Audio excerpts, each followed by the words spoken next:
జనసేన అధినాయకుడు పవన్ కళ్యాణ్ గారు ఏంటి కలిసి పోటీ చేస్తారా విడిగా పోటీ చేస్తారా అని అంటే కనుక దాని గురించి మనం వీడియో చేయబోతున్నాం. ఎందుకంటే జనసేన అధినాయకుడు నెక్స్ట్ ఎలక్షన్ టార్గెట్ వచ్చి మినిమం 55 నుంచి 65 సీట్లు అయితే అడగబోతున్నాడు అని చాలామంది రాజకీయ విశ్లేషకులు మాట్లాడుతున్నారు. 55 నుంచి 65 అడుగుతాడా, 65 నుంచి 75 అడుగుతాడా అని అంటే కనుక ముందు అసలు కలిసి ఉంటారా వీళ్ళు వచ్చే ఎన్నికల దాకా వీళ్ళు కలిసి ఉంటారా అని అంటే కనుక క్షేత్రస్థాయిలో చూస్తే కనుక గ్రౌండ్ రిపోర్ట్ ఏంటంటే కనుక ఎక్కడ పడితే అక్కడ జనసేన నాయకులు కావచ్చు, ఎమ్మెల్యేలు కావచ్చు, కార్యకర్తలు కావచ్చు, జన సైనికులు కావచ్చు ఎక్కి తొక్కేస్తున్నారు టీడీపీ వాళ్ళు అన్నమాట వాస్తవం. దీంట్లో ఎలాంటి దాపరకాలు లేవు, ఇది ఫ్రాంక్గా. కాబట్టి ఇలాంటప్పుడు 65 కావాలి, 75 కావాలి, 55 కావాలి అని అడిగి డిమాండ్ చేసే పరిస్థితి ఉంటుందా? ఎందుకంటే ఆల్రెడీ పవన్ కళ్యాణ్ గారు అన్నారు కదా, ఇంకో 15 ఏళ్ళు మీ కింద మేము పనిచేస్తాం, మీరే మా సీఎం అని అసలు ఎలాంటి ఇబ్బంది లేకుండా చాలా ఫ్రాంక్గా ఉన్నదన్నట్టు మాట్లాడేస్తాడు ఆయన.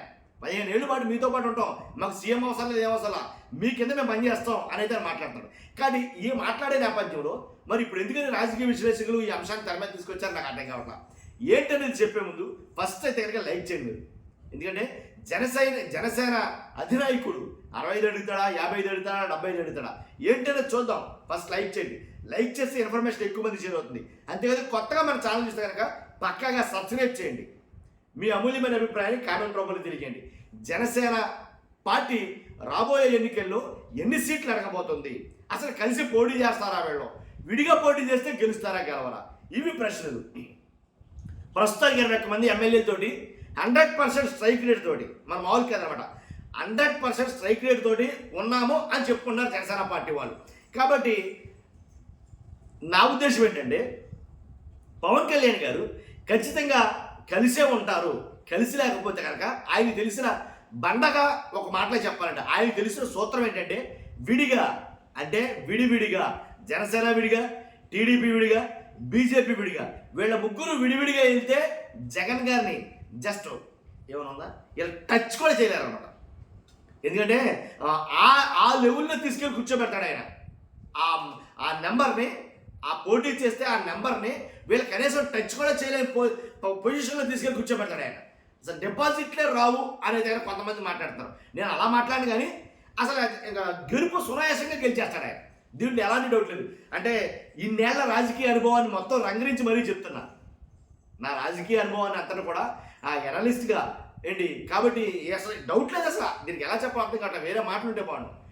జగన్మోహన్ రెడ్డి గారు జనసేన, టీడీపీ, బీజేపీ విడివిడిగా పోటీ చేస్తే అసలు ఇలాగా ఎలాంటి చాలా సునాయాసంగా గెలిచేస్తాడండి, అది నేను చెప్పాలనుకుంది.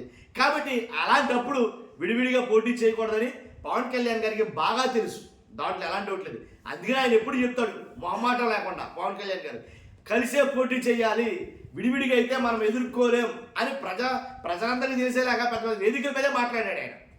కాబట్టి పవన్ కళ్యాణ్ గారు కలిసే ఉంటారో విడిగా అయితే పోటీ చేయరని ఒక క్లారిటీ వచ్చింది కదా. కానీ కలిసే ఉంటే కనుక ఎంతకాలమని మేము ఇన్ని జెండాలు మోయాలి అని జన సైనికులు బాధపడితే కనుక లేదు, ఆల్రెడీ గతంలోనే 40 సీట్లు చిల్లర అడిగిన జన సైనికులు కావాలనుకున్న జనసేన నాయకులు తిరిగి ఎన్ని ఇస్తే అన్నీ పుచ్చుకున్నారు కదా.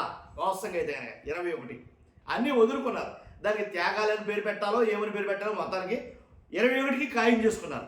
కానీ వచ్చే ఎన్నికల్లో కూడా అదే 21 ఉంటాయా అని అంటే కనుక కాదు, ఖచ్చితంగా ఈసారి అయితే పెంచి అడుగుతారు అని నా అభిప్రాయం. ఎందుకంటానంటే కొన్ని నియోజకవర్గాలు అయితే కనుక ఆంధ్రప్రదేశ్లో ఉన్న కొన్ని నియోజకవర్గాలు ఖచ్చితంగా అడగబోతున్నారు. ఒకవేళ ఏదైతే జిల్లాల పునర్విభజన అది జరిగితే కనుక 175 నియోజకవర్గాలు 225 అయితే కనుక జనసేన 75 నియోజకవర్గాలు అడుగుతుందేమో అని అనిపిస్తుంది నాకు. ఎందుకంటే 75 అడిగితే 75 ఎవరాడం ఎన్నో కొన్నో తెగ్గోసి ఇస్తున్నారు కాబట్టి అడగడానికి 75 అడుగుతుందేమో అని అభిప్రాయం. లేదు, పునర్విభజన జరగలేదు, ఇలాగే ఉంది, సేమ్ ఈ 175 ఉన్నాయి అని అంటే కనుక నాకు తెలిసి 55 నియోజకవర్గాలు అడుగుతారు. ఆ 55 నియోజకవర్గాలు ఏంటి అంటే 55 అడిగితే 55 ఇచ్చేస్తారా ఎవరు, దాంట్లో కూడా కోత ఉంటుంది ఖచ్చితంగా.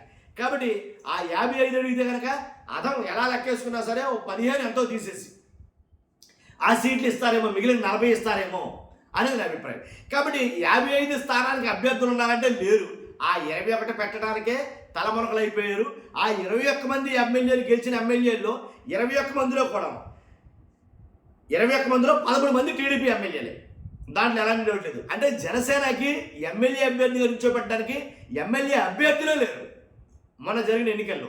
మ్యాక్సిమం ఏదో కొంతమంది మాత్రమే జనసేన అభ్యర్థులు ఉన్నారు, కానీ మిగిలిన వాళ్ళందరూ కూడా టీడీపీ నుంచి వచ్చి జనసేన కండవ కప్పుకుని పోటీ చేసినటువంటి వాళ్ళే. కాబట్టి 13 మంది ఉన్నారు అలాంటి వాళ్ళు. ఇంకా జనసేన 100% స్ట్రైక్ రేట్ ఎలా అయిందో నాకు అర్థం కాలేదు. కానీ కాబట్టి ఇదే అక్కడ జరగబోయేది. కాబట్టి నియోజకవర్గాలు ఏమడుగుతారు, 55 నియోజకవర్గాలు ఎక్కడెక్కడ ఉన్నాయి, ఏంటి ఆ నియోజకవర్గాలు అనేది చెప్పాలంటే చెప్తా ఖచ్చితంగా. కాబట్టి ఇదంతా ఒక ఎత్తు అయితే కనుక ప్రస్తుతానికి పవన్ కళ్యాణ్ గారు హాలిడేస్లో ఉన్నారని నా అభిప్రాయం. ఎందుకంటే సెలవుల్లో ఉన్నారేమో అని అనుకున్నాను. ఎందుకంటే రాజకీయాల్ని పూర్తిగా పక్కన పెట్టారని నా అభిప్రాయం. ఎందుకని ఏదైతే హరిహర వీరమల్లు ఉన్నారో ఆ జోష్లో అయితే ఉన్నారు ఆయన. కాబట్టి ఇటు తిరిగి ఇదంతా అయ్యి ఆ ఓజియో అదే ఒరిజినల్ కొండ ఏదో సినిమా అదంతా అయిన తర్వాత మరలా ఈ సెట్స్ మీద కాదు మరలా పాలిటిక్స్లోకి రావడానికి మ్యాక్సిమం సెప్టెంబర్ నెల వరకు టైం పడుతుంది. ఆ సెప్టెంబర్ నుంచి కార్యాచరణ ప్రారంభిస్తాడు పవన్ కళ్యాణ్ గారు. విస్తృతంగా పర్యటిస్తాడు అన్ని నియోజకవర్గాల్లో. అంటే 175 నియోజకవర్గాల్లో కాకపోయినా కనీసం మనం ఏదైతే అనుకుంటున్నామో ఒక ఫిగర్, అంటే మన అభిప్రాయం ప్రకారం 55, మరి ఆయనకి ఏం అభిప్రాయం ఉందో తెలియదు, కానీ ఎన్నిస్తే అన్ని సరిపెట్టుకునేటట్టున్నారు ఆయన. కాబట్టి ఆ 55 నియోజకవర్గాల్లో బూత్ లెవెల్ స్థాయి నుంచి బూత్ లెవెల్ కమిటీలు, గ్రామ కమిటీలు, మండల కమిటీలు, నియోజకవర్గ కమిటీలు, జిల్లా కమిటీలు, రాష్ట్ర కమిటీలు, కాబట్టి ఆయా స్థాయిలో కమిటీలు అయితే కనుక వేస్తారు అని అయితే కనుక అనుకుంటున్నారు చాలామంది. కాబట్టి అంతేకాదు గొప్పగా చెప్పుకోవడానికి ఏంటంటే కనుక వాస్తవంగా 14 లక్షల సభ్యత్వం వచ్చిందని చెప్తున్నారు. జనసేనకి 14 లక్షల సభ్యత్వం వచ్చింది. 14 లక్షల సభ్యత్వాన్ని సరిపడిగా ఏంటి నియోజకవర్గాల్లో అభ్యర్థులు ఉన్నారా, ఎమ్మెల్యే క్యాండిడేట్లు అంటే లేరు. ఎప్పటికీ కూడా జనసేన నుంచి ఇదే వైసీపీ నుంచి వచ్చిన అభ్యర్థులు అలాగే టీడీపీ నుంచి వచ్చిన అభ్యర్థులతోనే కాలం వెళ్ళగడుతున్నారు. కానీ ఆల్రెడీ కొంతమంది అయితే వచ్చారు వైసీపీ నుంచి కూడా జనసేనలోకి, అలాగే టీడీపీ నుంచి వచ్చిన 13 మంది ఎంతమంది ఉన్నారు.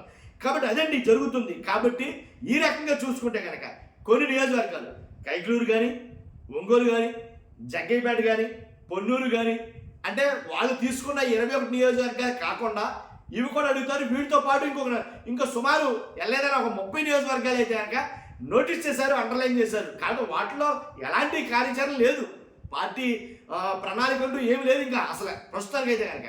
అవి ఎంటీగా ఉన్నాయి నియోజకవర్గాలు. కాబట్టి ఆ నియోజకవర్గాలు వీళ్ళకి కావాలి అని అనుకుంటే కనుక సెప్టెంబర్ నుంచి కార్యాచరణ ప్రారంభిస్తారు అనేది కూడా కొన్ని వర్గాలు మాట్లాడుకుంటున్నాయి. అఫ్కోర్స్ నాకు తెలిసి అదే జరుగుతుంది కూడా.